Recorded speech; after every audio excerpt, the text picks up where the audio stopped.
لو روشتانا الصدق والأمانة والوفاء، أما سير روشتي زور زور گرنگن، رازگویی، دەستپاکی، وفاء. سير روشتن مرۆڤایەتی هەموو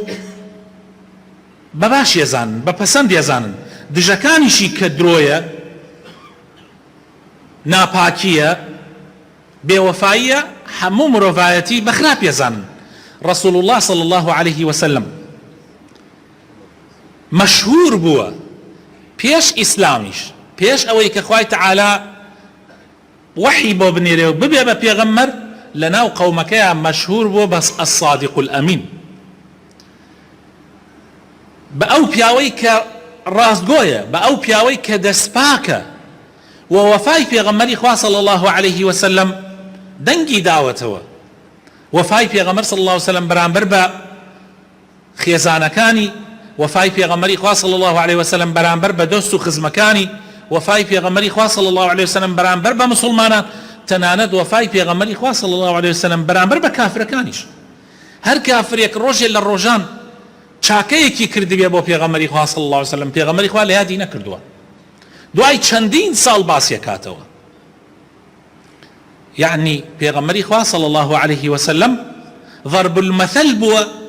بە نمونە هێنراوەتەوە لە ڕاستگۆییە، لە ئەمانەتە، لە وەفایە. تەنانەت خۆشەویستەکانم، لەگەڵ ئەو هەموو دژایەتیە کە کافرەکان دژایەتی پێغەمبەریان ئەکرد صلی الله عليه وسلم لە مەککە، مشرکەکانی قوڕەیش دژایەتی پێغەمبەریان ئەکرد لە مەککە،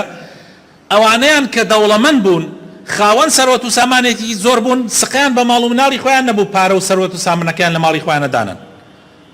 سقیان نەبوو کە نەدزرێ، ئەیان هێنا لە ماڵی پێغەمبەرا دایان صلی الله عليه وسلم. یەکێک لەو هۆکارانەی کە وای کرد پێغەمبەری خوا صلی الله عليه وسلم لە کاتی کۆچکردنا و لە کاتی هیجرەتە، هیجرەت لە مەکەوە بۆ مەدینە، لەو کاتە عەلی لە شوێن خۆیان بەجێ ئەهێڵێ،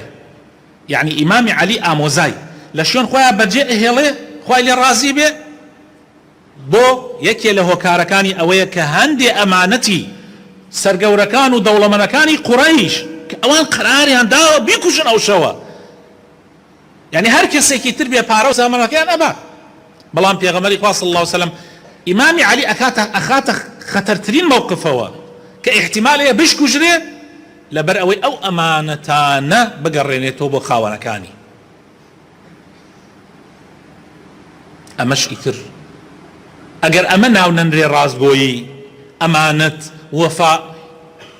ئیتر ڕاستگۆیی و ئەمانەت و وەفا لە چیا هەیە؟